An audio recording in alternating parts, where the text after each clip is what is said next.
like it's only up to me now. I lost my my support music. Well, we have Tucker Carlson here behind me. He's got some pretty exciting interviews with, the former president and this and that. So that's a good thing. Tucker's a pretty sharp cookie. So he'll have his Tucker and Trump will have their, they're much up with each other. It won't be an easy round of match for either of them, which is good.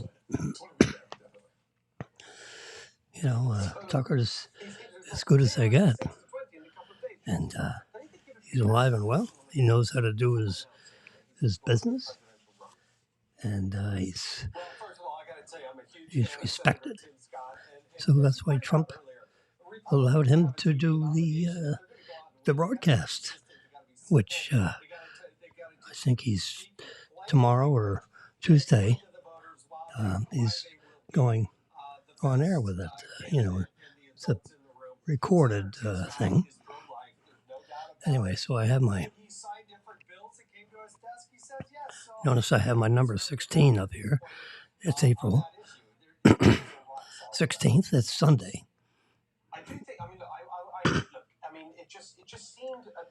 Here's how the panel started out for the day.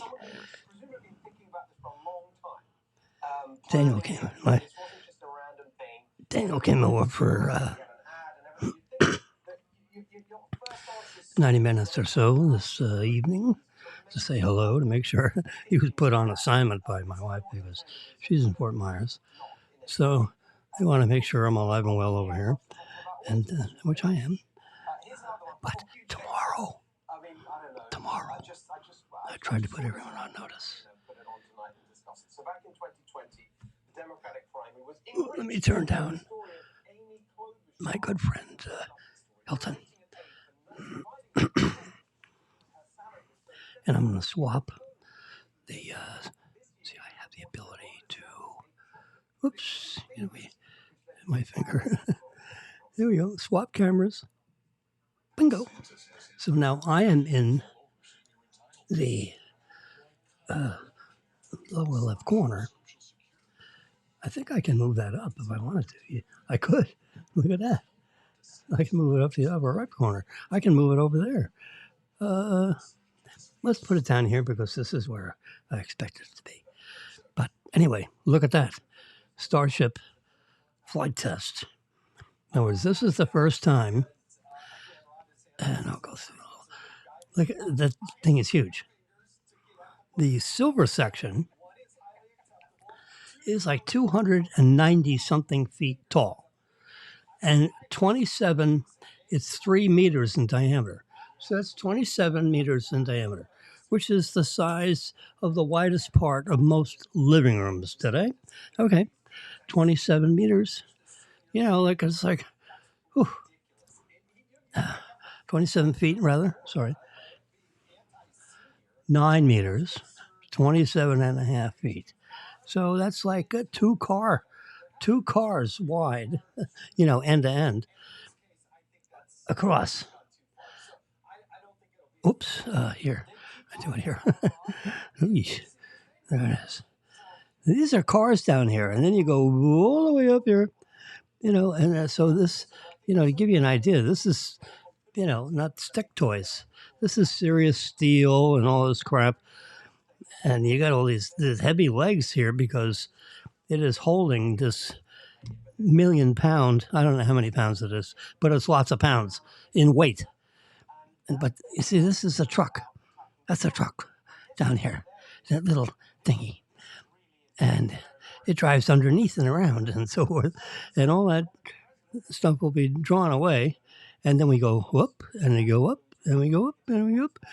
And then it's got flipper dippers on there so that when it returns to Earth, the actuators in the computer program will steer this tube. So figure this: 200 and 190 something feet tall. Let's just say 200. Okay, it's close. That's like a 20-story office building. Okay.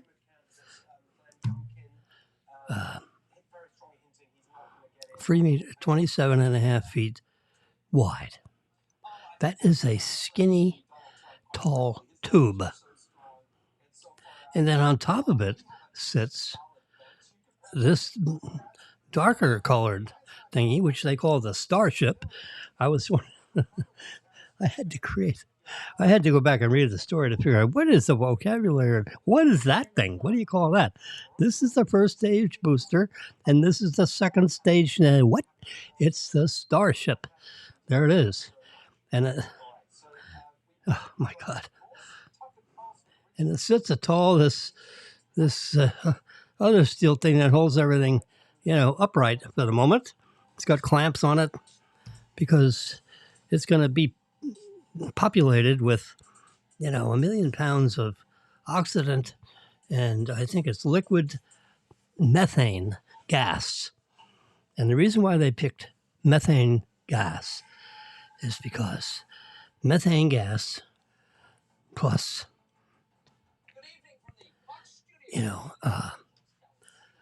can break down into water. Okay. And, with the atmosphere being CO2, so methane gas plus CO2 equals H2O and O2. Get that? There's a, so with a methane propellant, they can produce, because the atmosphere of Mars, remember, is CO2, carbon dioxide. So we open the door and carbon dioxide, and we start choking right away because carbon dioxide makes us choke. Yeah. Anyway, so that's why it's using methane gas. But look at this. This is 160 foot. Forget that little schmutz on top. The capsule. He's got a whole starship on top of this. And it's all been engineered, it's exactly to the millimeter the way they join them and all this stuff. And it has, and they can separate. And this thing keeps on going. It's got 6 Raptor engines, 3 of which operate in a vacuum, and which is the vacuum of outer space. And 3 of them are designed and to ignite and use and produce energy in a atmosphere like our atmosphere. So 3 engines work in outer space and 3 engines work here. Because remember, this space starship is designed to come back and land on Earth. So it needs the engines that operate in the atmosphere because it wants to land on Earth. And, it wouldn't be any good for it to go splat. So the idea is, as modern as you can, imagine, is this starship is designed where it can take off, zoop, and land in New York on another one of these things. Or land, right on the ground because it has its own feet. It doesn't have to land on top of this thing. It lands on top of this thing because it's going to get it ready for another booster and take off again. But if it's going to take, like a bunch of people to, New York City or Israel or anywhere around the planet, point to point in 1 hour, you're where you want to be. So a 1 hour flight. It's all supersonic and all this stuff because you're dealing with a starship. and it's populated with a lot more seats, and then behind that they have a special wall, and behind that is cargo because it can hold all kinds of. Look at that! I can pick that right away because of the magic of the iPad. Anyway, so we're not interested in doing that, but staying in line with our story. Whoops. You'll get rid of that. Yeah. So here you go. The total height, the overall view. Damn it. The overall height is 394 feet. Okay. Payload capacity 150 tons. So multiply 150, which I'll do on my Funkin' Wagnall here. Let me get my calculator. Clear it. 150 times. What do I got? 2,000 pounds in a ton. One more zero. Ooh, 300,000 pounds. You can take up 300,000 pounds of payload. That's people and cargo. 300,000. Holy crap. That's a lot of stuff. 150 metric tons. Reusable. Oh, God. There you go. You can read all that stuff right on your own screen. That's the overall view of the entire spaceship. Can you imagine the spaceship? At 7:45 tomorrow morning, tune in to SpaceX.com or you're going to miss it because it's taking off tomorrow at 8 or 8:15, something like that. All right, so the Starship itself is 164 feet tall and diameter is 27 and a half feet in diameter. This way. You can see my hand probably. And the propellant capacity 1,200 tons. Thrust 150 foot tons. And payload capacity. We already did that. All right, so here we go. This is just the booster part. It's 226 feet tall, 29 and a half feet in diameter, 9 meters. The propellant capacity is 3,400 tons. Oh my God. The thrust of 7,590 foot tons. Yeah, I've never heard of that before. But numbers are getting so big, they have to do that.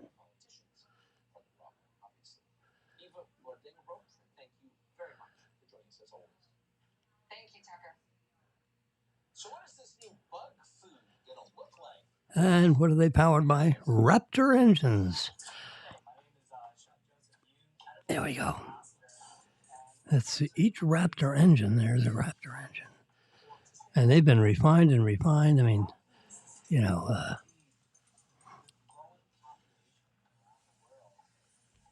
Elon Musk is constantly revising things. Well, he's gone through this Raptor engine over and over.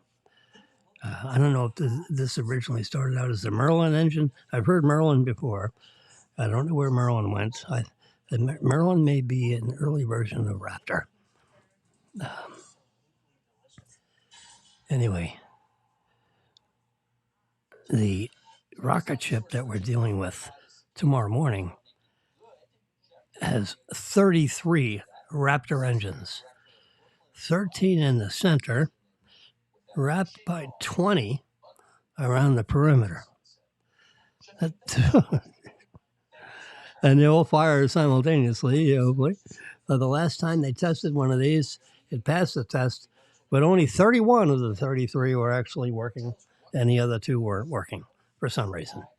But they said, that good enough. That's good enough. We only lost 2 out of 33, so, it's 5%. No problem. We'll deal with the other 95%. Anyway, so it's the spaceship, this what do they call it? Starship. Sorry, the whole thing is a spaceship, but that top piece is the Starship because that's what's going to Mars. Okay, you don't need a booster to go to Mars. You need a booster to get out of Earth's atmosphere with all this stuff, and people and all that kind of stuff. But once you're already out in space, the engines the Raptor engines, 6 of them, that are in the Starship is good enough to get it to go where it needs to be. And there's the top of it. This was live this morning, 7, 8, 9, about 9:30 this morning, 9:15 this morning. That's why it says 22 hours to go, because it was 9 a.m. If I went onto the SpaceX site for Starship, which we can do. Shall we do it? I sent all my star crazy people thing, and I said, here you go. You go right here. Bingo. And that's going to take you to, there you go, Starship test flight. And the reason why it's test flight, because they need one more test flight. And when it's all assembled, all 400 feet of it, and all the fuel that has to go in there and all the engine power and, millions of pounds of thrust, it's the most powerful rocket to leave Earth in our lifetimes. So watch. We'll just press watch. And let's do watch again. Live in 9 hours. So what's this? Is this the sunset over Texas right now?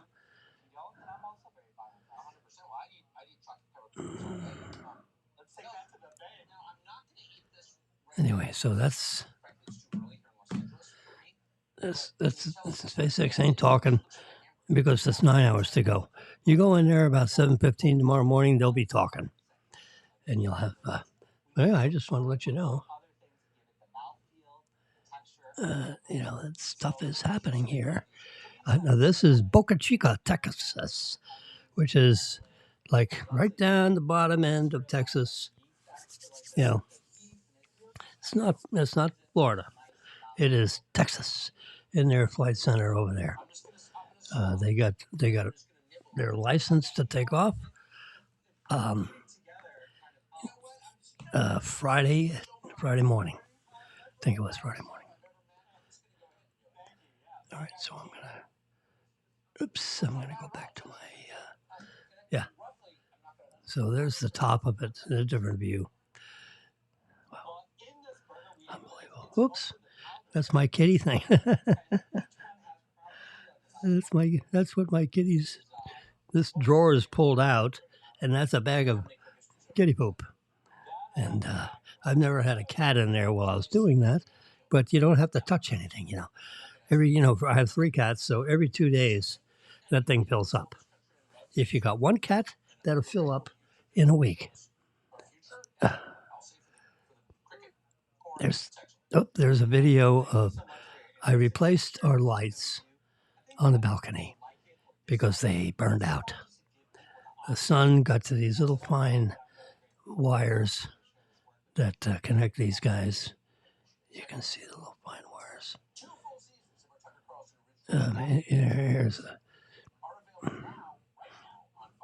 And this is a metal, what do you call it? So eventually one touches the other, grounds it out, they go butt. They last, about 5 or 6 months down here in the Florida sun, and then the insulation disintegrates and they short out. And, $30, you buy another string of them. Anyway, so the big thing in South Florida, well, in the United States should be the takeoff of this Starship. This whole thing is a huge rocket that's 400 feet tall, less a couple of 3 feet. And you got this big, that's all the booster, which lands itself back, in Boca Chica somewhere. So we can get, staged back up to, turn it on its side and they check you got 33 Raptor engines there. So they got to service those, see if they needed any oil or water, whatever. Those suckers need to be serviced. Plus it's, built up with all this carbon and all this, these engines, it's oh my God, the energy that's in those engines, it blasts off. The engine, it's so powerful. I mean, the atmosphere just vibrates for 100 square miles or more, because it's going up through the atmosphere and you hear this crack, it's cracking. Oh my God. And then when it gets up in, about 1 minute into flight, boom, it separates. And then this sucker lights its engines and it goes on the rest of the way. And this sucker falls back to Earth. The engines reignite about halfway through the trip because this thing's falling back. And it flips and it comes back to Earth and it lands right there. I mean, it's, we're assuming the positive, but that's what happens. Whoops. All right, so we have a car that crashed into a building because of some accelerator problems within the car, supposedly, reportedly. Okay. I don't think anyone from Tesla has agreed to that, but they said, oh my God, look at that. It ran right into my building. Meanwhile, the guy had his foot on the gas. No, they're saying I didn't have my foot on anything. It just went off by itself. That's the story. So stay tuned on that one. And we have a space thing tomorrow morning. I have to get up early for that. Shrimp. Oh, my God. The sauteed rice with shrimp over at Yakitori is to die for. And there's 2 cats in a box. Something that we don't have for dinner. They're just, there's a girl cat, there's a boy cat, and they're in a box.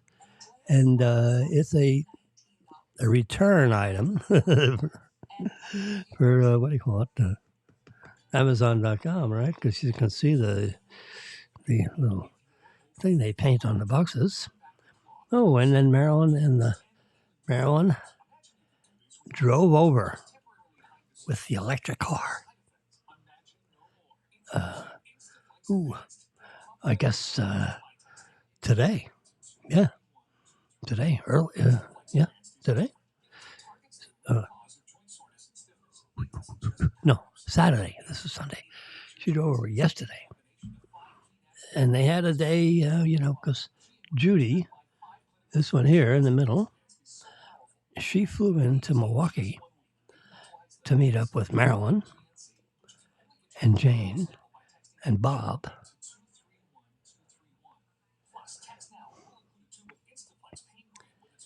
And then they all today went out to lunch or something. I think that was that today? Let me look at the thing. See if I can see. Yesterday at 5 p.m. Oh, sorry. So at 5 p.m., these two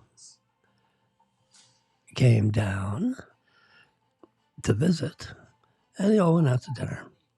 Then they went home, and that's it. So they had a very nice dinner for a couple hours, and then at today, Sunday, that was Saturday, they decided to go back and see Brother Jay's burial ground because, a few years ago he died of a heart attack. Oh, so terrible. 59 and a half years old. never quite made 60. Missed 60 by about a month, something like that. Anyway, so here's where they're all getting together. And then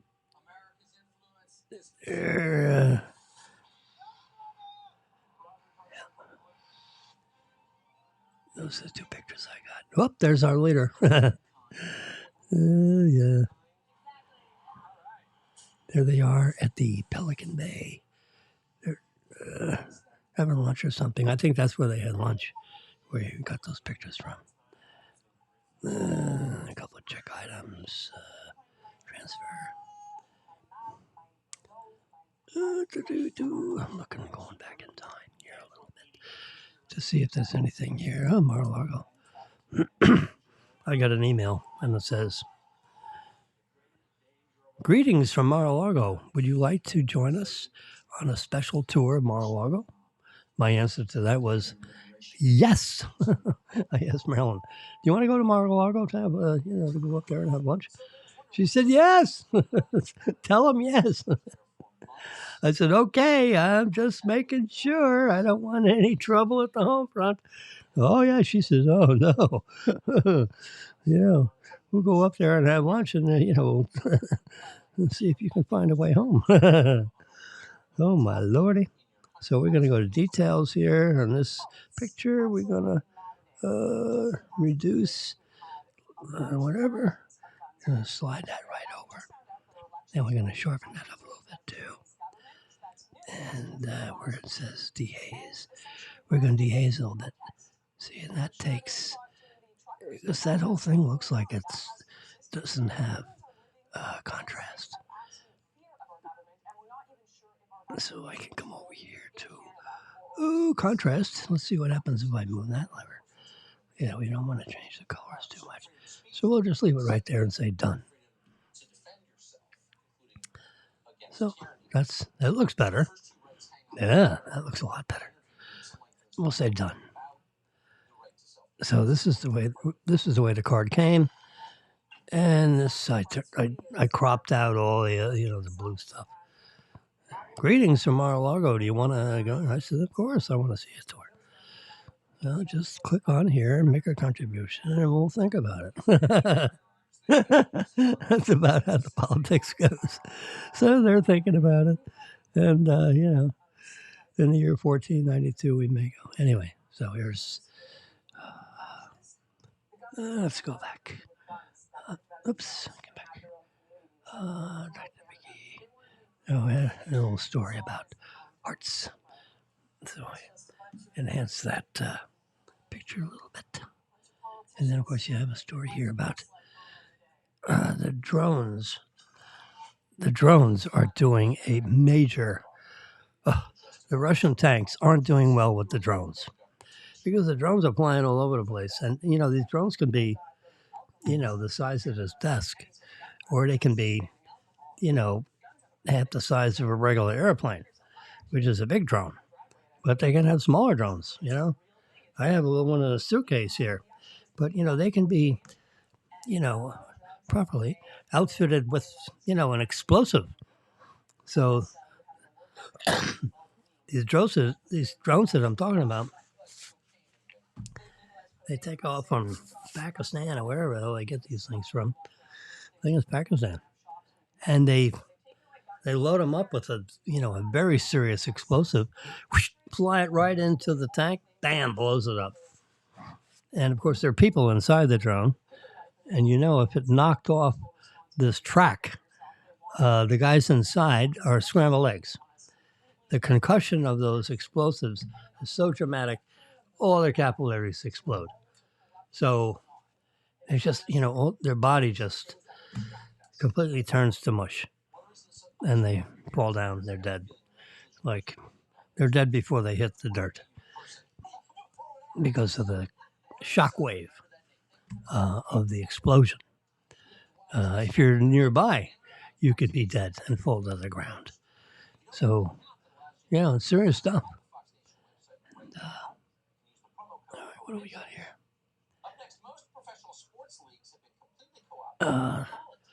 Google VP says this is the number one question you should always ask at a job interview.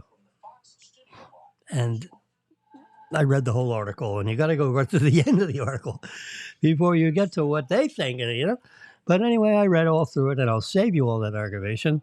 And the question that you should always ask is at the end of the interview, you say, "Is there anything else that you'd like to ask me to in order for me to describe, my suitability for the whatever?" That's the question. You don't ask that question, you lose that last opportunity to talk about yourself. Because in the middle of the interview, what you do is you try to get them talking. So if they're talking and you're sitting there listening and nodding your head, possibly, oh yeah, it's marvelous. Yeah.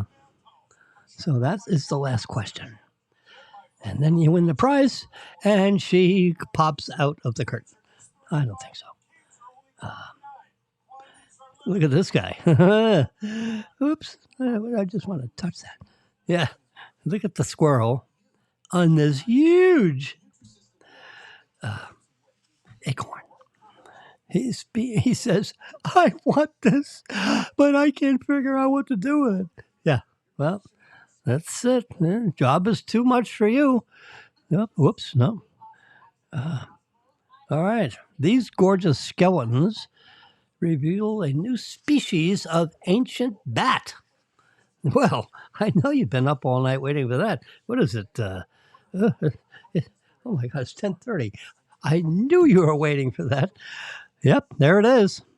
New species of bat. Now, I don't know what... he's got a tail. He's got the schmeckle down there. He's got a foot. He's got bones for the wings. Top and bottom. He's got lungs. You can see the chest. He's got a head. He's got teeth. Look at these. That looks pretty teethy for a bat. I don't know what bats, I guess a bat is a flying rat.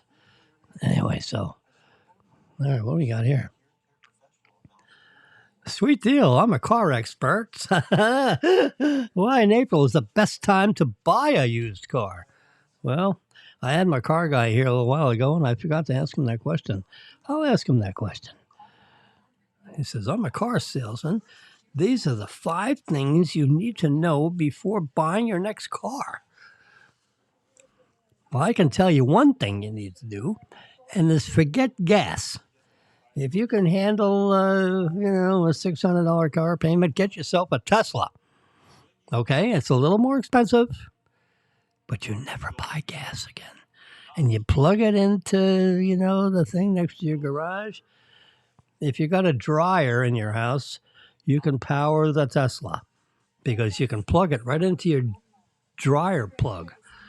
Or you can get an electrician to move it out a little more close to where where your car is, where you can back it into the garage. Utility rooms are usually near the garage, and then just stretch that cord right over to the dryer outlet. And you just need a $20 adapter to get into the dryer plug. There you go.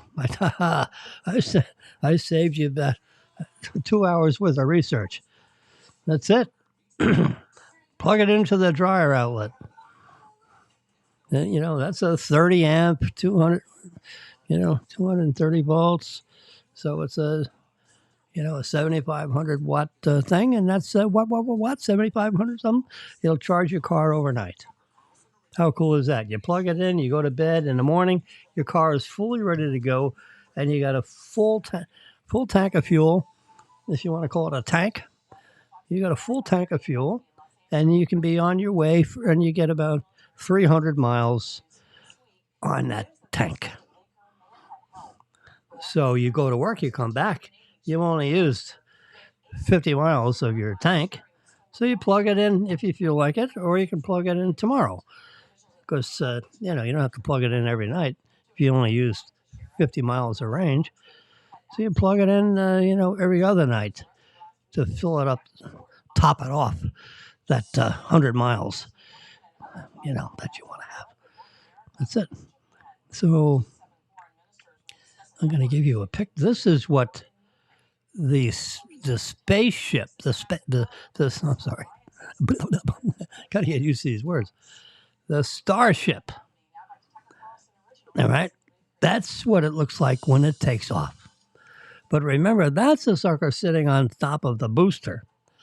So this is just to show you that the starship is capable of taking off all by itself, because if it got boosted up to go to the Mars, it needs to be able to take off again to get back to, into, space.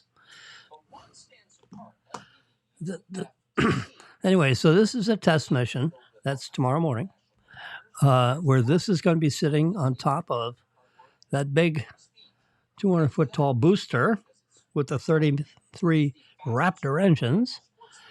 And at 7:15, SpaceX will start talking to you on the stream it. Just go to spacex.com.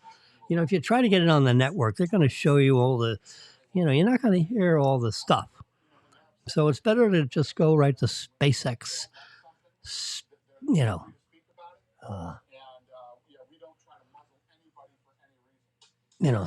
You can hear all about all the, because they're going to tell you in better terms than what I'm saying. All right, what do we got here? This is the space. This is not the same rocket. See, it has the two boosters on the side. That's the heavy blast off, which is what this took off with. So now this is what we're going to see tomorrow morning. This is you got a rainbow cutting across, so you got to take a nice picture. And this is when the starship is on its way to Mars. I don't know what the hell, other than what you used to see with Mars in the comic books. Mars, really? Why don't we find a moon of Neptune or something that, somehow or other might find an oxygen atmosphere? The reason you probably won't find an oxygen atmosphere is because everything burns with oxygen. We have an oxygen atmosphere on Earth, right? Didn't burn everything. But CO2, you're all going to be living in these pressurized, what do you call them? And if CO2 gets in there, you're going to be choking choking seriously. So maybe a waypoint to go somewhere else. But to create this huge colony on Mars, I don't know. I think when they get into this a little bit further, if I'm smart enough to think about this, Elon must, he's got a lot of short circuit. I think we need to find another place. But it's nice to go to Mars and come back. The fact that you have the equipment to do that. So if you have the equipment to do that, you can do everything.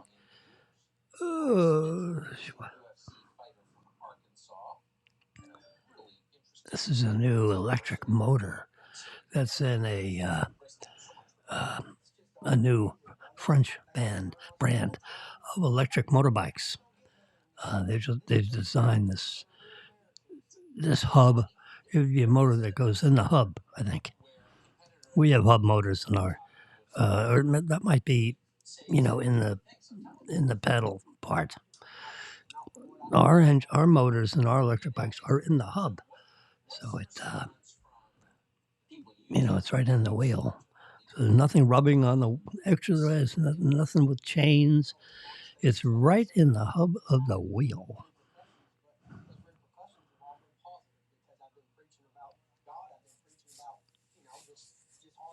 So the Model Y is the leading car in Germany's Tesla plant.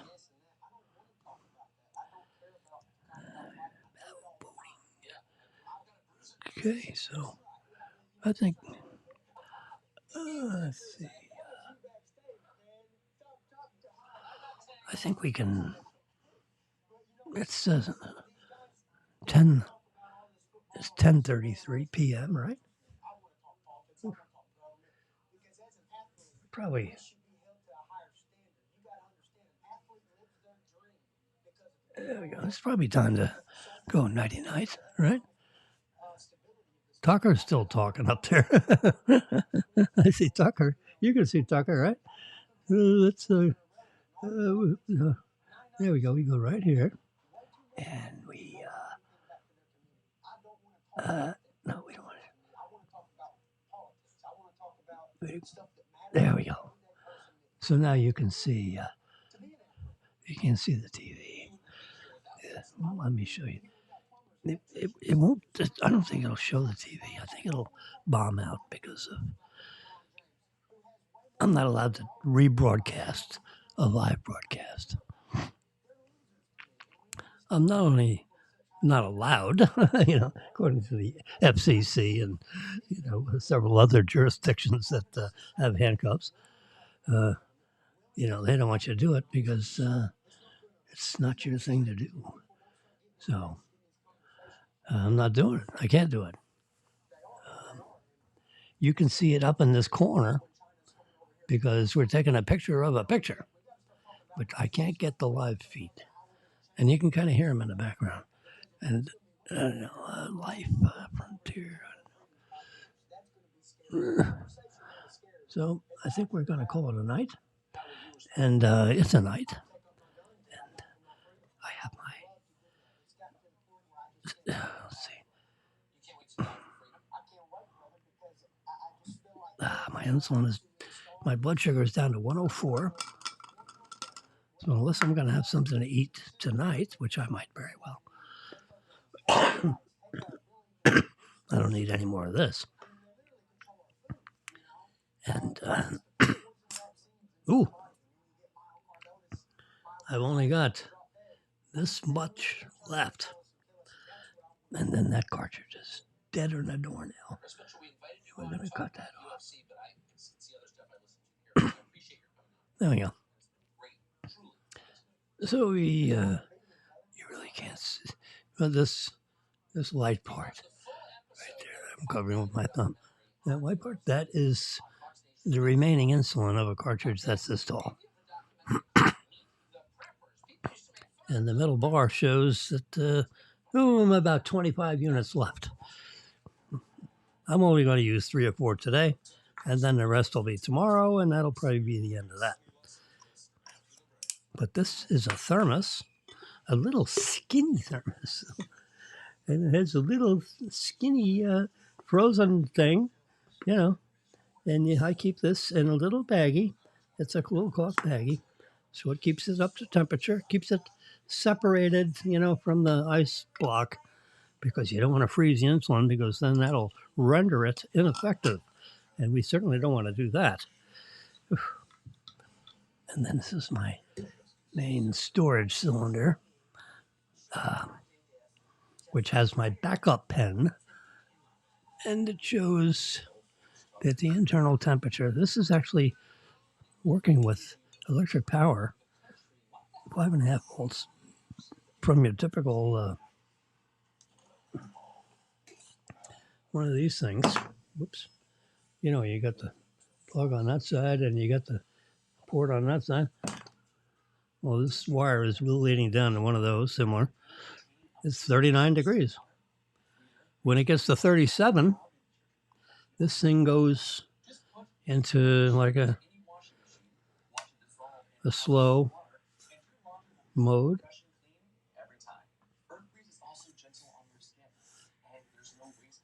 And let me show you what's inside. It's really quite interesting. There's a physical chemist. So you got a big thing in here. That's big. You can put a can of beer in there. But inside this tube is like cold. This is all that 31 degrees that's now going to 41. And I have an ice thingy stabilizer.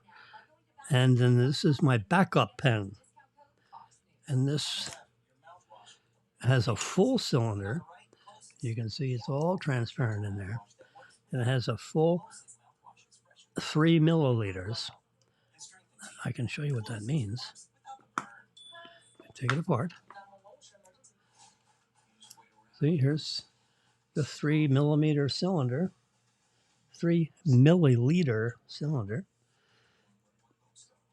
And you know when a doctor pushes a syringe in something and then draws, this is a miniature one of those, and it's got the same kind of you can't see it on here, but the same kind of a spongy thing that's all compressed in there. Anyway, so I put this in here so that the threaded portion, sits out there. And then with this part of the thing, I put that on there and I twist it until it clicks. And now this is properly mounted on this thing. And then this goes on here. Now I need to put a needle on there to screw it on, but this is the backup pen. So we don't need a needle on this sucker. Now, we put a needle on this when I'm ready to use it. And that's not now. So when I finish the one that's in this little guy, then I'm going to take this red pen out of here, and this will be my main pen, insulin injecting pen. But right now, this is the backup. See, and I have my script on here, my prescription. I have a blue one like this. It's in the refrigerator. So this is 46, 48. And now it's working to cool it down, cool it back. Because I put my hand on that aluminum thing is really cold. It's like the 31 degrees that we're talking about. Now this will scientifically keep it, above 2 degrees centigrade, but not higher than 6 degrees centigrade. So that's like, 36 to 42 degrees in that range. And that's the range it needs to be. And that's what this thing does also. So this is, so in next, like Monday or Tuesday, I should, this pen should run out. And then I'm going to use the backup pen. Then that becomes not the backup. And then this one goes in the blue cylinder that's in the refrigerator, and that becomes a backup pen. So we keep swapping every 20 days I use up one of those canisters. I've got 5 canisters in the refrigerator in storage, so to speak, which is good for, 14, 16 months in the refrigerator. And so I pull one of those out when it's time to pull one of those out. But right now I got this one that's almost empty. I got, till Monday or Tuesday, and that'll be empty. And then I switch to this pen.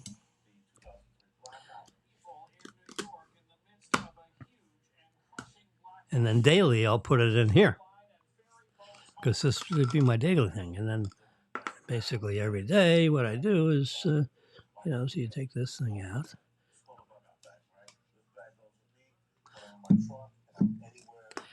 And then this one, I have one just like this in the freezer. And I just swap them. And then it goes in here. And this goes in there.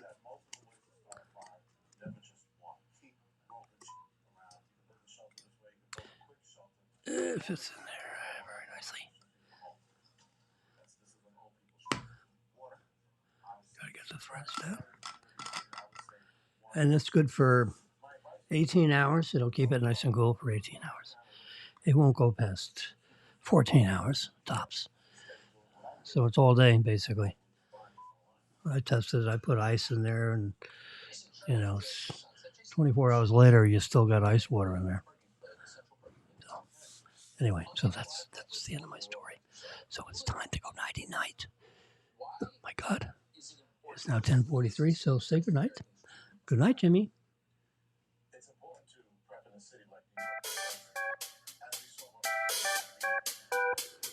There we go.